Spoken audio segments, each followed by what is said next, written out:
Deus faz a parte dele, mas eu tenho que fazer a minha parte. E se eu quero ser semeador de paz, a grande palavra do Evangelho é: não se perturbe o vosso coração. Deus não permite o mal. Fica bem claro.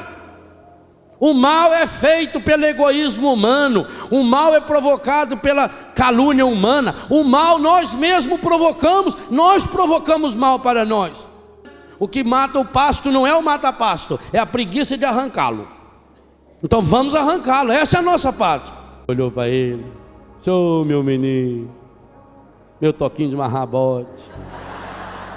Hoje a salvação entrou na sua casa. Hoje a salvação entrou na sua casa. Condenou Zaqueu? Condenou a samaritana? Mateus? Pedro? Tiago? Léo? Não. Ele não nos condena nunca. É um Deus que nos ama e não está esperando amanhã, não está esperando depois de manhã, não. Ele quer agora dizer para você: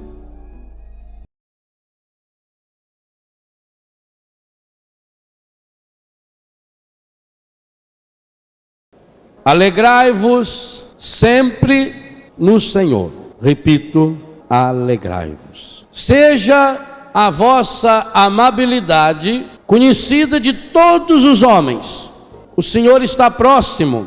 Não vos preocupeis com coisa alguma, mas em toda ocasião apresentai a Deus os vossos pedidos, em orações e súplicas, acompanhadas de ações de graças. E a paz de Deus, que supera todo entendimento, guardará os vossos corações e os vossos pensamentos no Cristo Jesus. Quanto ao mais, irmão, as outras coisas, ocupai-vos com tudo o que é verdadeiro, digno de respeito ou justo, puro, amável ou honroso, com tudo o que é virtude ou louvável. Praticai o que de mim aprendestes e recebestes e ouvistes, ou em mim observaste, e o Deus da paz estará convosco. Palavra do Senhor.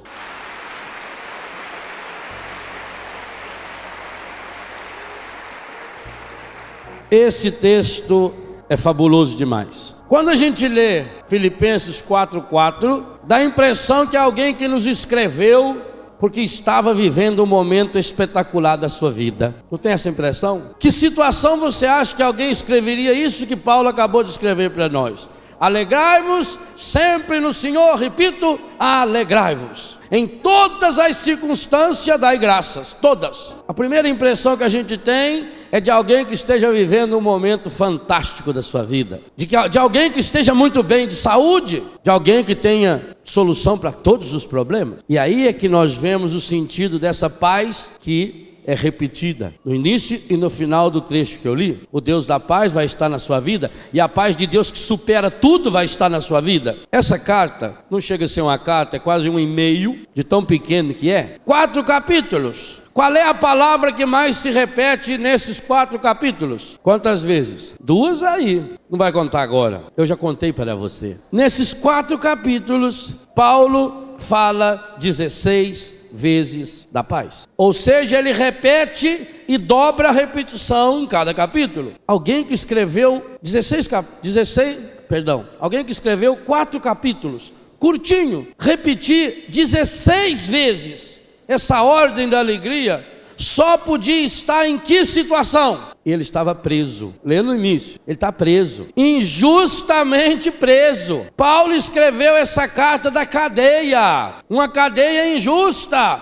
A gente tem que ler tudo, desde o comecinho sempre, e ler com atenção. Quando ele logo no início diz: a vós paz e graça da parte de Deus, dou graças a meu Deus cada vez que me lembro de vós nas minhas orações, é com alegria que faço a minha oração. E lá no versículo 13, com efeito, em todo o pretório e em toda a parte se ficou sabendo que eu estou na prisão. Mas eu estou na prisão por causa de, versículo 13, lê o que está escrito aí: Filipenses 1, versículo 13. Irmãos, versículo 12. Faço questão de que saibais o seguinte: o que me aconteceu tem contribuído para o progresso do Evangelho.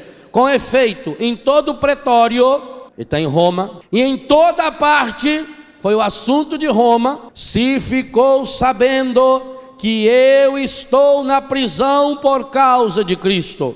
E a maioria dos irmãos, encorajada no Senhor pela minha prisão, redobra a audácia, proclamando sem medo a palavra. Aí nós entendemos da onde vem essa força. Aí nós entendemos o que é a paz. Quando ele nos diz: alegrai-vos sempre no Senhor, repito, alegrai-vos. Seja a vossa amabilidade conhecida de todos, o Senhor está próximo. Não vos preocupeis com coisa alguma, em toda ocasião, toda, triste, ruim, boa, apresentai a Deus vossos pedidos em oração e súplica acompanhada de ação de graças. Consequência de tudo isso, versículo 7, e a paz de Deus que supera todo entendimento, guardará os vossos corações e os vossos pensamentos em Cristo Jesus. Paulo está afirmando uma coisa pura, simples para cada um de nós: a paz tem nome, a paz é uma pessoa, e eu só chego a essa paz a partir do momento em que eu experimento uma pessoa. Jamais ela poderá vir de fora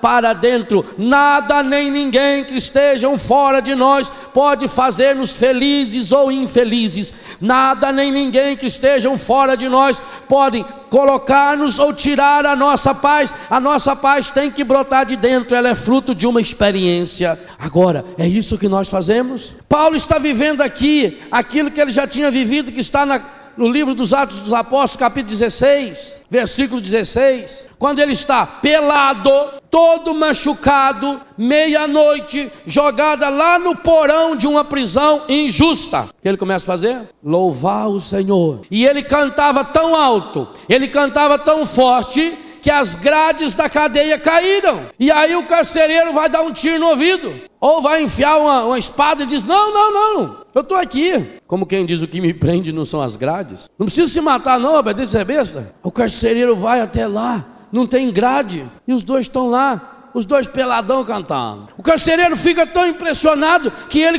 como que pergunta: me dá um pouco desse negócio, eu quero ter essa alegria. E o Paulo peladão reza por ele. Se você ler com calma, vai perceber que só no final é que ele sobe, põe roupa e cuida das feridas do Paulo, com dor, ferido, machucado. Essa mesma experiência aos filipenses. Nós temos que experimentar o que Paulo experimentou. É aquilo que Jesus disse no Evangelho de São João, no capítulo 14, a partir do versículo 1. Não se perturbe o vosso coração. Credes em Deus, crede também em mim. Coragem, eu venci o mundo. Logo em seguida: a paz que eu vos dou-vos a minha paz, não como o mundo dá, mas tende coragem.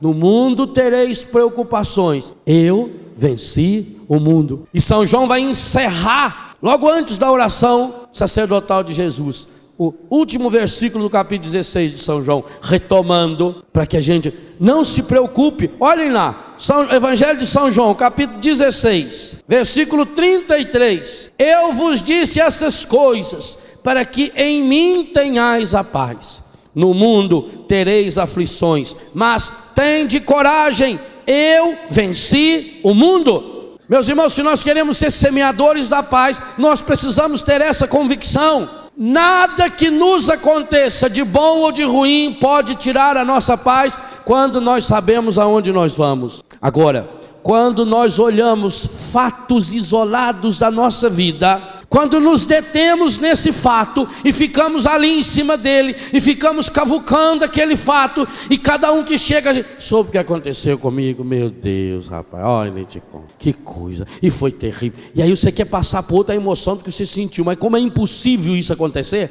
então você começa a aumentar. É daí que vem a história de que quem conta um conto aumenta um ponto, porque como a pessoa não está mostrando reação que você pensava, a pessoa, não, que coisa, e aí o que acontece? A pessoa fica tentando, enquanto você está contando a sua desgraça, a pessoa está tentando lembrar uma dela pior para te contar. Mas comigo foi muito pior. Eu sei como é isso, eu já tive coisa pior, isso aí não é nada. Fica em cima do problema. Se você isola o problema na vida, você não vê a vida. Tinha um rei, ele era ateu, E a maior raiva desse rei era um empregado carismático que ele tinha. Tudo que acontecia, o empregado falava: Deus seja louvado, Deus sabe o que faz, Deus é bom, Deus é maravilhoso. E aquilo irritava o rei. Mas ele era um bom empregado, ele defendia o rei, a segurança pessoal do rei. Tudo, podia ser coisa boa, coisa ruim. Ele: muito obrigado, Senhor, louvado seja Deus, aleluia, glória. Um dia eles foram caçar, estão lá no meio do mato caçando. De repente uma fera atacou o rei. E ele veio: Deus seja louvado, aleluia, Senhor. E foi tocando a onça, mas não conseguiu impedir que a onça comesse a ponta do dedo do rei. O rei ficou doido. Quando voltou para o palácio, ainda teve que escutar ele: graças a Deus, louvado seja Deus, que a onça foi embora. E o rei doido: louvado seja Deus que o dedo não é seu, queria ver se fosse seu dedo. O rei ficou tão nervoso que quando chegou em casa chamou os guardas e falou: pode prender esse homem. Ele não me defendeu. E ele foi jogado na prisão. Mas todo dia lá na prisão ele estava louvando a Deus. O rei estava sossegado, tranquilo, agora tinha tirado aquele traste da vida dele. Passado o susto, alguns dias foi caçar de novo. Estando lá na selva, um bando de índio antropófago aqui que saboreia a pessoa. Ele olha para o avião e fala: mãe, olha o recheio, deve ser uma delícia, né?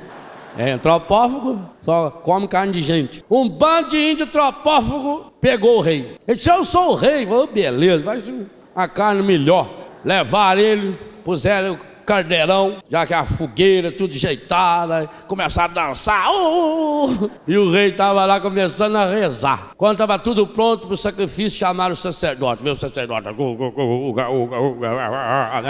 sacerdote foi examinar a oferenda. Olhou no rei: falta dedo, não serve para oferenda, carne de segunda, Deus não aceita. Libertou o rei. Já que ele estava sem o dedo, o rei foi para casa e começou a pensar: o meu empregado tinha razão. Quem podia imaginar? Se eu tivesse o dedo perfeito, eu estava morto agora. Bem que ele falou que Deus podia tirar uma coisa boa daquela coisa ruim que foi a onça comer meu dedo. Eu fui injusto com aquele homem. Quando o rei chegou na cadeia, com lágrimas ele foi pessoalmente libertar aquele homem. E falou: eu queria pedir perdão ao senhor, eu fui injusto com o senhor tinha razão, quando o senhor louvava o seu Deus.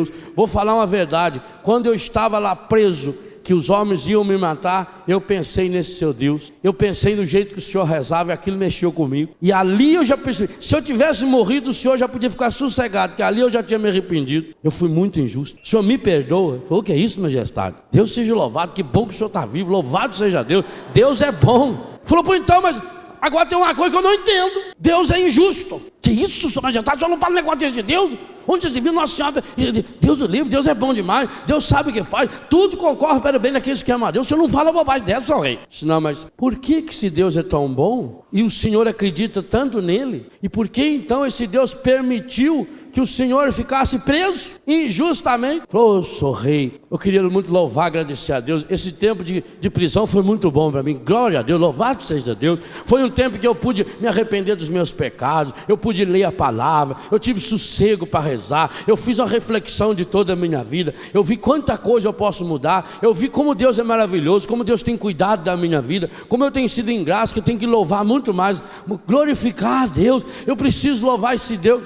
Mas então como é que o senhor explica para mim essa injustiça de Deus? Não, sou rei, inclusive eu louvo muito, agradeço muito a Deus, porque se não fosse a cadeia, eu estava morto agora. O rei falou: morto? Falou: cara, sou rei, meus dedos são perfeitos. Se eu não tivesse preso, eu estava com o senhor. Eles não comiam o senhor, eles comiam eu.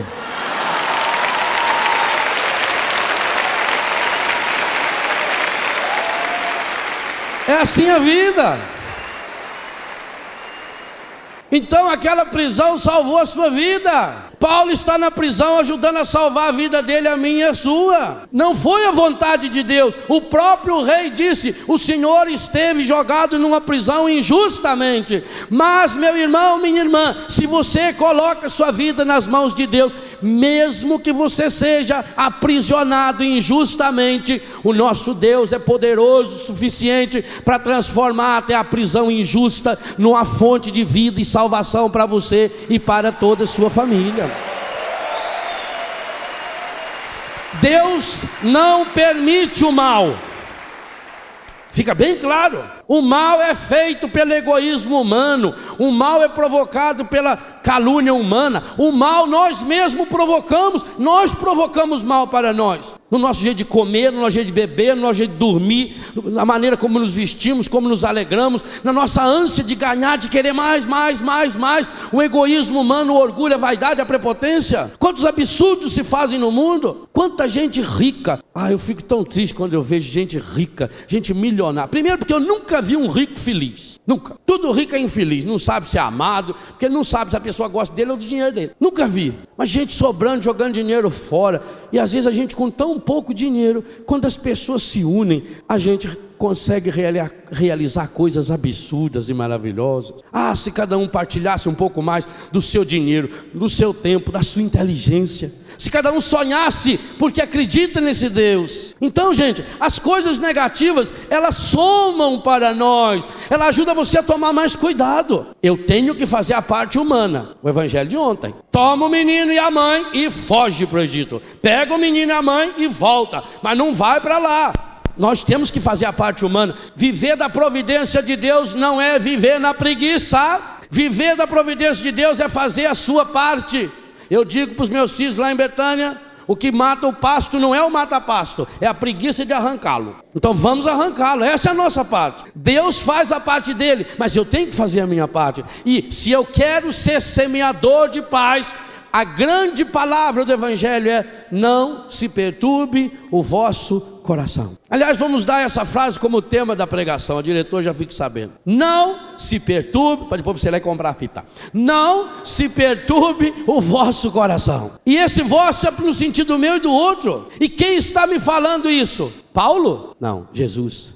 É Jesus que olha para mim, para você e diz: não se perturbe o vosso coração. Aconteceu uma desgraça? Não se perturbe o vosso coração. Primeira condição para não se perturbar o coração: pegue o seu passado e o entregue na mão de Deus. Meu irmão, minha irmã, tudo que você já viveu, tudo que você já fez ou deixou de fazer no passado, bonito ou feio, não volta. O rio Iguaçu, ele vai pequenininho, acolhendo a água, porque a meta dele é chegar no mar, ele não volta. Se ele voltar, ele faz um estrago medonho. Se você quer ser semeador da paz, se você quer fazer essa linda experiência de não perturbar o coração, perturbar é turbar por todo, turbar, chacoalhar, é machucar. Não se perturbe o vosso coração. Primeira coisa a fazer: entregue o seu passado para Deus. Padre, eu já fiz tantas coisas erradas, será que Deus me perdoa? Veja se você está vivo. Estamos, daqui 20 minutos no Japão é ano novo. Estamos a 20 minutos do ano novo. O Japão é 12 horas antes de nós. Estamos a 12 horas e 20 minutos de mais um ano. Para nós cristãos não pode ser só uma mudança de calendário. Para eu acolher o ano novo, eu preciso entregar para Deus o ano velho. Por isso que hoje na missa, traga o seu calendário. Nós vamos queimar o calendário no ato penitencial. Se você quer fazer a linda experiência de não perturbar seu coração, entregue o seu passado para Deus. Eu sei que muitos aqui têm experiências difíceis do passado. Sei que muitos aqui sofreram violência, fizeram erros, cometeram erros, usaram drogas, se prostituíram, foram injustos, machucaram as pessoas, se machucaram. Mas meu irmão, você quer continuar deixando o passado estragar a sua vida? A grande ordem de Jesus: não se perturbe o vosso coração. Para cada um dos piores pecadores não olhe para trás. Não é por acaso que Jesus jamais, em nenhuma circunstância, fez nenhuma pergunta sobre o passado de nenhuma pessoa, por pior que ela foi. Nenhuma, nunca. Aliás, essa foi a experiência que mais tocou o meu coração de jovem e continua tocando o meu coração de padre. A certeza do evangelho: Jesus nunca fez nenhuma pergunta sobre o passado de nenhuma pessoa. E olha que ele teve contato com pessoas que cometeram pecados, que se juntar aos pecados de todos nós aqui não dá um deles. Por exemplo, o Pedro, que o negou. Vocês já pararam para pensar alguma vez na vida o tamanho do pecado de Pedro? Pedro era papa. Jesus tinha dito: tudo aquilo que você ligar na terra será ligado no céu, aquilo que você desligar será desligado. Ao negar Jesus, o que Pedro fez? Desligou Jesus da salvação. E ele negou quantas vezes? Para mostrar a gravidade do pecado. Por que Pedro negou 3 vezes? Porque ele negou o Pai, o Filho e o Espírito Santo. O absurdo dos absurdos: Na negação de Pedro está a condenação da Santíssima Trindade ao inferno. E Jesus foi. Nós rezamos no credo que ele foi para o inferno. Só que foi lá para salvar, para trazer as almas redimidas. Ele foi. Olha onde chega o amor de nosso Deus.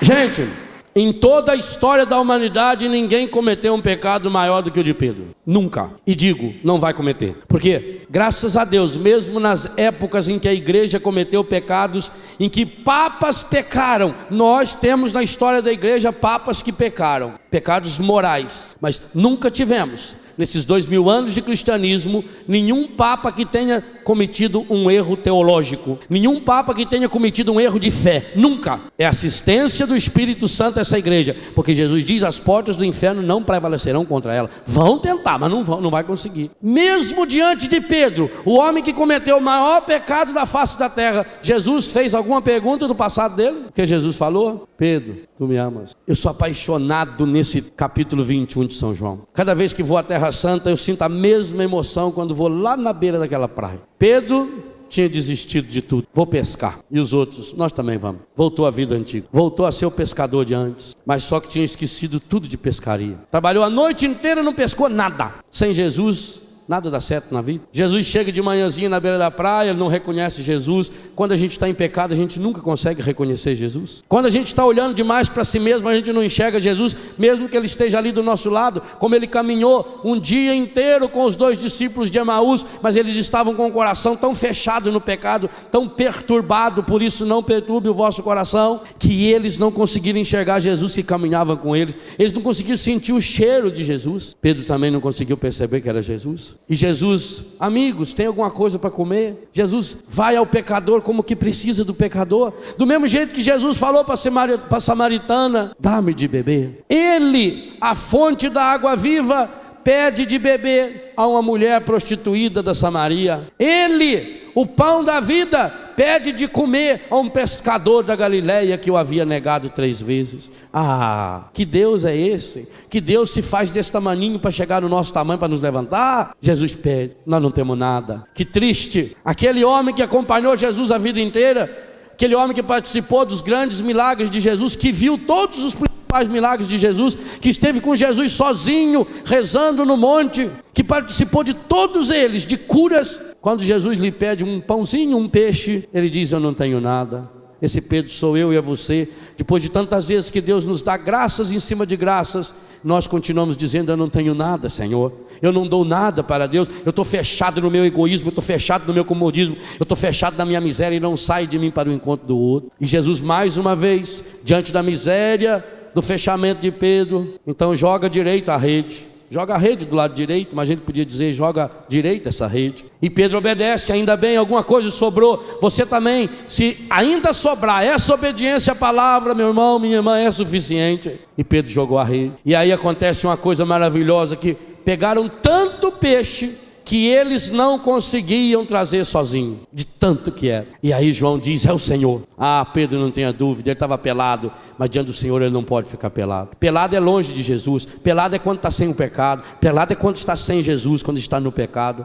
Pelado ele estava igualzinho a Adão e Eva no paraíso quando pecaram. E ele veste a roupa, pula na água e vai até Jesus. 100 e poucos metros ele nadou no instantinho. A menos sabia nadar, não tinha aprendido a caminhar sobre as águas. E agora nem Jesus poderia caminhar sobre as águas, porque como ele tinha morrido na cruz, o pé estava furado e ia afundar. Então Jesus ficou lá na margem chamando o Pedro, e o Pedro foi nadando. Nem Jesus poderia caminhar mais. Tinha a marca do pecado ali. E o Pedro chega nadando, mas ele está meio desconfiado e não sabe o que fala com Jesus. Quando ele chega lá, Jesus tinha feito uma surpresa. Tinha brasas preparadas. O que significa brasas preparadas? Tinha feito uma fogueirinha. Não era brasa jogada, foi preparada, foi arrumadinha. Jesus tinha feito uma fogueira. Por que Jesus fez a fogueira? Não. Um homem que tem o poder de multiplicar peixe podia assar peixe só num. Ou podia comer um sashimi, que é o peixe cru.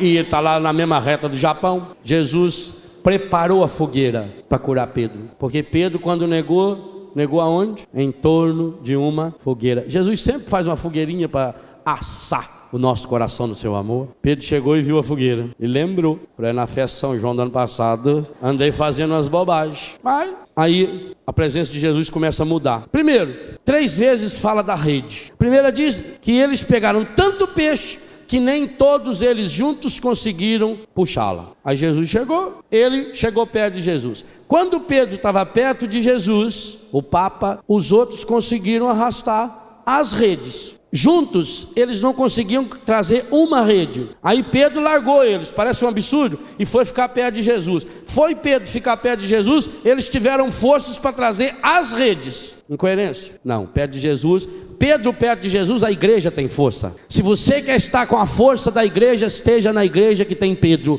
perto de Jesus. Não tem outra. É lindo.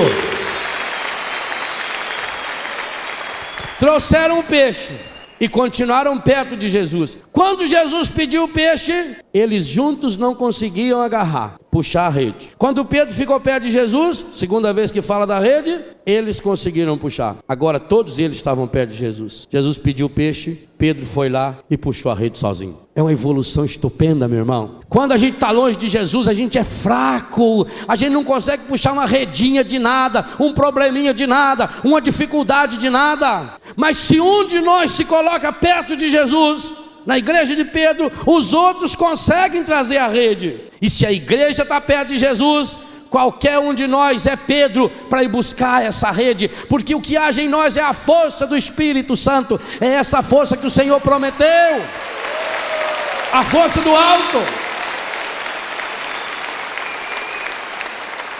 A transformação já estava acontecendo. Depois você leia com calma João 21, é lindo demais. Come o peixe. Por que Jesus foi lá na praia para comer peixe? Para quentar fogo? Por que ele foi? Porque ele precisava dizer para Pedro: não se perturbe o vosso coração. O coração de Pedro estava perturbado, tão perturbado que São João diz que Pedro logo depois já começou a chorar, logo depois que negou. Tão perturbado que ele voltou para a pescaria. Pedro tinha perdido a paz, Jesus precisava devolvê-la. Ele foi lá para fazer o quê? Para devolver a paz, para curar o coração. Então ele chama Pedro do lado, e aí ele retoma tudo de errado que Pedro fez? Não, Jesus nunca fez nenhuma pergunta sobre o passado de nenhuma pessoa, mas Jesus precisava curá-lo. Então Jesus fala a língua que ele entende, olha para Pedro e pergunta: Pedro, filho de Jonas, humano, tu me amas? E Pedro diz: sim, Senhor, tu sabes que eu te... Não. O grego tem 2 termos para falar amo. Aliás, tem 3 termos para falar amor. O amor divino é ágape, o amor sexual é eros,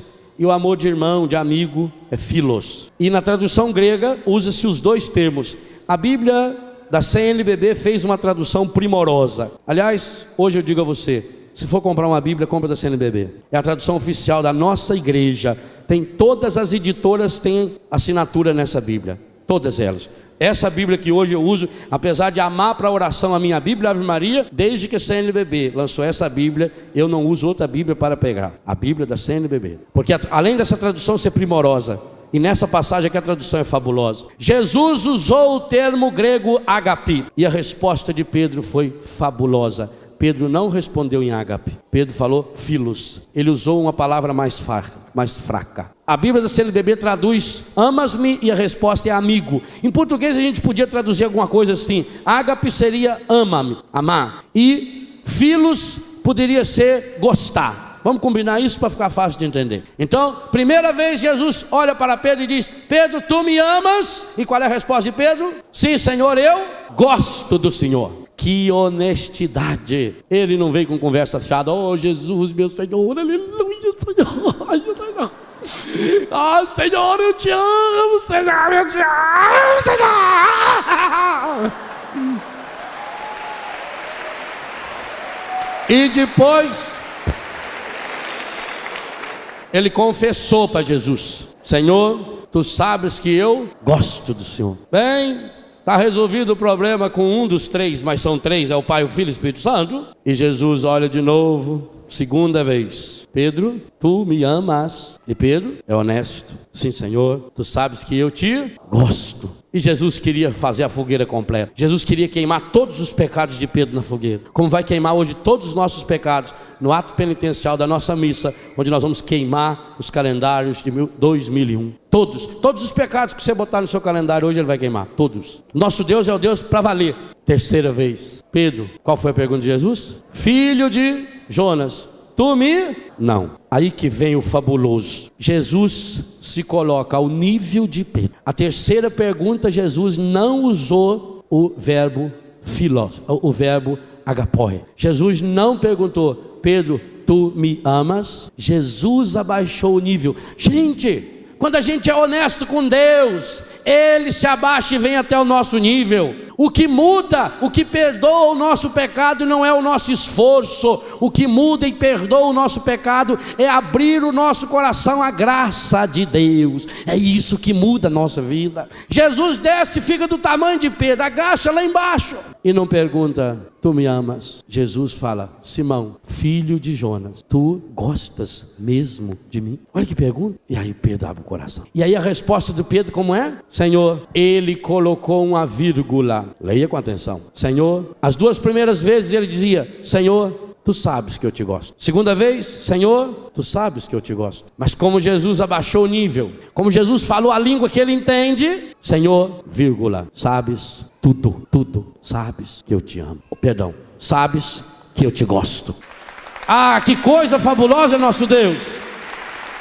Jesus abaixa o nível. Jesus não leva Pedro, Jesus não força Pedro a fazer aquela proclamação de amor tenebrosa, mentirosa. Jesus abaixa o nível e Pedro abre, escancara o coração. Senhor, vírgula, sabes tudo, Senhor. Sabe o monte de bosta que eu sou, sabe a miséria que eu sou, sabe os meus pecados. Tu sabes tudo, Senhor. E sabes que eu gosto barbaridade do Senhor. E sabe que eu quero um dia amar para valer o Senhor, a ponto de dar a minha vida se preciso for, Senhor. E por isso está aqui o que eu sou, toma. E Jesus acorda. Ô meu irmão, hoje Jesus está marcando um encontro na nossa praia. Você pode dizer, essa é a minha praia. Essa é a praia de Jesus. Esse encontro ele começou conosco na sexta, mas nessa temática ontem de manhã, quando o Padre Jonas insistiu algumas vezes para deixar esse barco na praia, que eu abandonei o meu barco. Quando ele ontem à noite cantava aqui para nós naquele show maravilhoso, não dá mais para voltar, não tem jeito, não tem condição.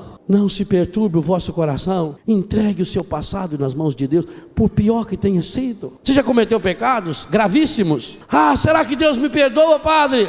É bem fácil de saber, é só botar a mão no coração. Estiver batendo, quem deu corda nele? Você? Quem fez sua unha crescer para frente? Seu cabelo crescer? Você? Eu vi hoje cedo gente ali na barraca, olhando no vidro retrovisor do carro, arrumando, tirando as espinhas do nariz, arrumando, tirando a ranã.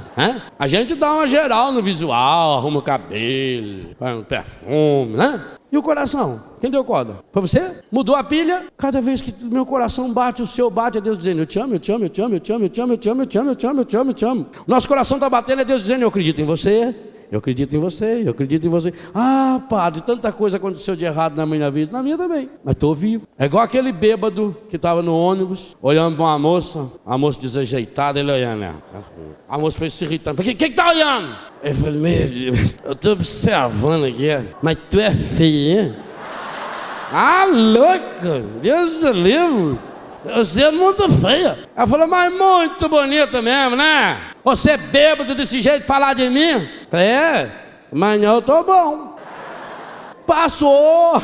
Os problemas vêm e vão. Meu irmão, minha irmã, você é vitorioso, você é vitoriosa. Ah, padre, mas eu sofri na infância. Sofreu? Acabou. Ah, falaram mal de mim. Falaram? Sabe quando é que a gente fica triste quando fala mal da gente? Quando é que a gente fica triste? Quando aquilo que falam da gente é uma coisa que a gente está tentando esconder.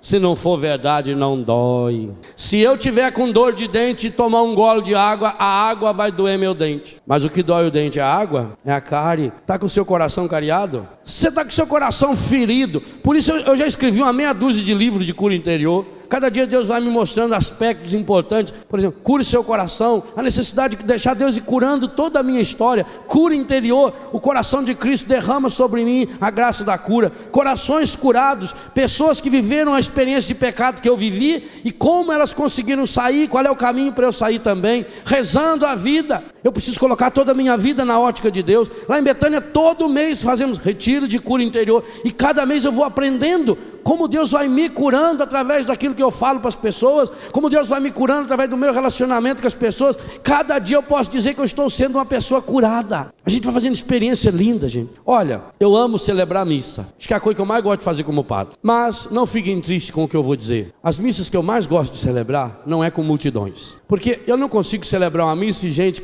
gritando, como tem criança berrando aí, gente andando para cá. Aquilo vai me doer no coração. Eu não consigo.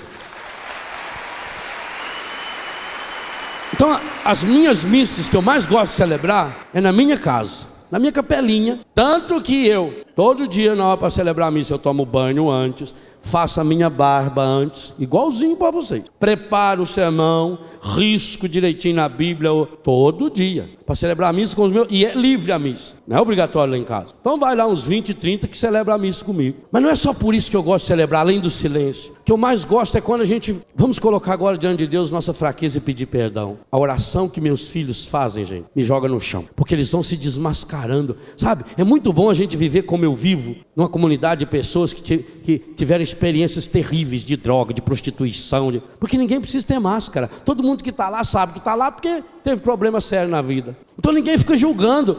A nossa oração ela é tão linda, tão linda, tão linda. Aquilo mexe no meu coração, aquilo me dá força. Quando a gente fala, agora vamos fazer pedido ao Senhor, a gente tem que cortar, porque senão vai 1 hora só de pedido.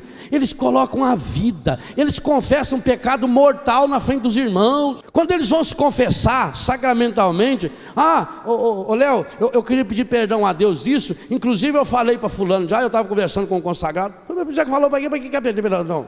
É essa honestidade. E é isso que falta, infelizmente, na grande maioria dos cristãos católicos hipócritas, que põem uma máscara de cristão, que se diz muito santo, que se diz muito renovado, que se acha melhor do que os outros, a ponto de poder julgar e condenar as pessoas. Tem gente que perde tempo na vida falando mal dos outros, julgando, condenando os outros. Oh, meu Deus do céu, que bom que Jesus desce ao nosso nível. Ele vem aqui no nosso nível e fica do nosso tamanho, igual ele fez com a samaritana. Ele sentou na beira do poço. A prostituída que trouxeram até ele, essa quenga foi pega em flagrante adultério. Pela lei tem que ser apedrejada. E o que ele fez? Se agachou, ficou do tamanho dela. Quem não tem pecado joga a primeira pedra. Zaqueu, aquela tampinha, ladrão, subiu na árvore porque se achava mais do que os outros. Desce daí. Ele não desceu, ele caiu.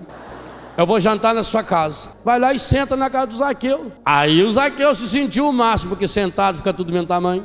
E Jesus amou Zaqueu, não falou nada para ele, não falou convertei-vos e crente no evangelho. Jesus amou Zaqueu. E na hora que estava terminando a janta, Zaqueu, Senhor, se eu pequei, todo mundo sabia que ele pecava, menos ele. E que bom que ele se confessou para a única pessoa que podia perdoá-lo, Jesus. Quando a gente não se confessa para Jesus, a gente confessa para todo mundo, com a vida. E Jesus olhou para ele, ô meu menino, meu toquinho de marrabote, hoje a salvação entrou na sua casa. Hoje a salvação entrou na sua casa. Condenou Zaqueu? Condenou a samaritana? Mateus, Pedro, Tiago, Léo? Não. Ele não nos condena nunca. É um Deus que nos ama. E não está esperando amanhã. Não está esperando depois do amanhã, não. Ele quer agora dizer para você.